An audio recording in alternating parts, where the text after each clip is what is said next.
আসসালামু আলাইকুম। বাংলাদেশ জাতীয়তাবাদী দল বিএনপির সাবেক শিক্ষামন্ত্রী জনাব এহসানুল হক মিলন উনি বিদেশ যাচ্ছিলেন। যাওয়ার পথে এয়ারপোর্টে তাকে বাধা দেয় এবং বিদেশ যাত্রায় তাকে বাধা দেওয়া হয় এবং ফিরিয়ে দেওয়া হয়। তো এই সময় আসলে এরকম ঘটনা এটা একটু অপ্রত্যাশিত এবং অকল্পনীয়, বা এটা আমাদের আসলে সাধারণ মানুষের বুঝে আসে না যে এই সময় বাংলাদেশ জাতীয়তাবাদী দল বিএনপির একজন কেন্দ্রীয় নেতা তাকে বিদেশ ভ্রমণে বাধা দেবে। এটা তো হওয়ার কথা আওয়ামী লীগের ক্ষেত্রে, বা আওয়ামী লীগের যারা দোসর বা জাতীয় পার্টি হতে পারে বা অন্যান্য মেননের দলের লোকজন হতে পারে।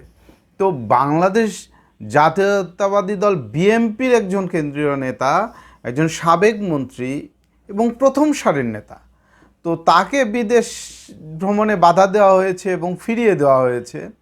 বিষয়টি আসলেই কৌতূহলপূর্ণ। এটার আসলে কারণ কী? তো গতকালকে 1 নভেম্বর আমার দেশ পত্রিকা একটি রিপোর্ট করেছে। তো এই রিপোর্টে বিষয়টি বেশ স্পর্শকাতর। রিপোর্টটি বিষয়টি আমরা কিছুটা জানতে পেরেছি বা তারা অনুমান করেছে। তো রিপোর্টটি আমি আসলে পড়ে শোনাতে চাই, কারণ রিপোর্টটি সত্যিই অনেক স্পর্শকাতর আমাদের দেশের জন্য। যে বিএনপির একজন নেতা এদেশে মানে এই সরকার পরিবর্তনের যে ষড়যন্ত্র, ইউনূস সরকারকে পরিবর্তন করে নতুন সরকার তৈরি করার যে একটা ষড়যন্ত্র, সেই ষড়যন্ত্রে বিএনপি নেতা সংশ্লিষ্ট। তো যাই হোক, আমি ওই রিপোর্টটি সরাসরি রিপোর্টটি পড়ে শোনাতে চাই। তো আমার দেশ পত্রিকা রিপোর্টটি আমি পড়ে শোনাচ্ছি। প্রধান উপদেষ্টা নোবেলজয়ী ডক্টর মোহাম্মদ ইউনূসের নেতৃত্বাধীন অন্তর্বর্তী সরকারের পতন ঘটিয়ে নতুন সরকার গঠনের বড় একটি ষড়যন্ত্র ফাঁস হয়েছে।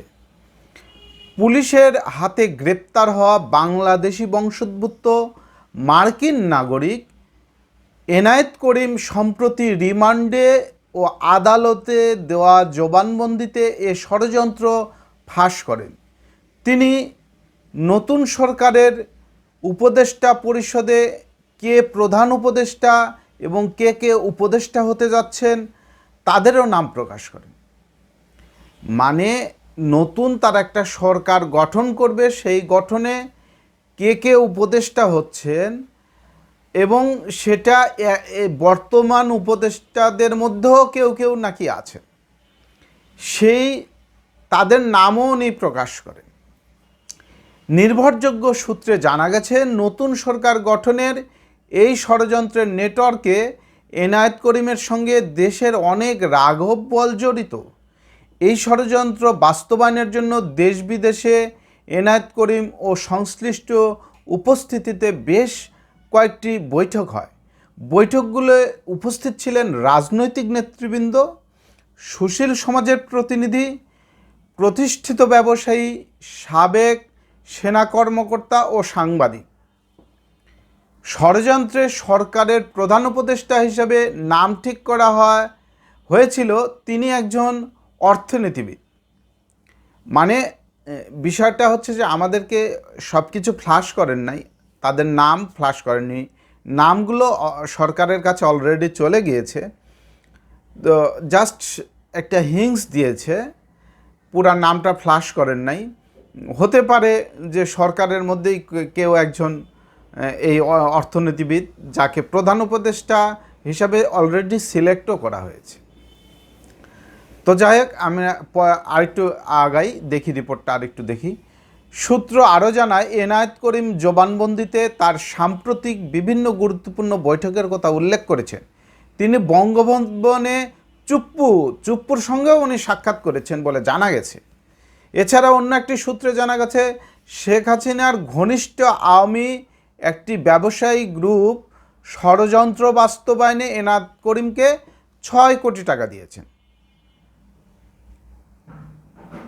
রিমান্ডে ও আদালতে দেওয়া জবানবন্দিতে এনায়েত করিম নতুন সরকারের উপদেষ্টা পরিষদের যেসব সদস্যের নাম প্রকাশ করেন, ইতিমধ্যে তাদের বিদেশ যাত্রায় নিষেধাজ্ঞা দেওয়া হয়েছে, জারি করা হয়েছে। সন্দেহ করা হচ্ছে গত বৃহস্পতিবারের সাবেক বিএনপি সরকারের প্রতিমন্ত্রী এহসানুল হক মিলনকে বিদেশ যাত্রায় অনুমতি না দেওয়ার পিছনে এই সংযোগ থাকতে পারে। তাহলে বিষয়টা কতটা স্পর্শকাতর, আমি বিএনপিকেও এ ব্যাপারে আবেদন করব যে তারা যেন বিষয়টি জনগণের সামনে খোলাসা করেন যে মিলন সে ব্যক্তিগতভাবেই এই ষড়যন্ত্রে জড়িত না বিএনপিও এই ষড়যন্ত্রে জড়িত। এই ব্যাপারটা বিএনপি যেন খুব দ্রুততার সাথে এটি জনগণের সামনে এটি যেন প্রকাশ করেন, এই আশাবাদ ব্যক্ত রেখে আমি আমার কথা শেষ করছি। আসসালামু আলাইকুম।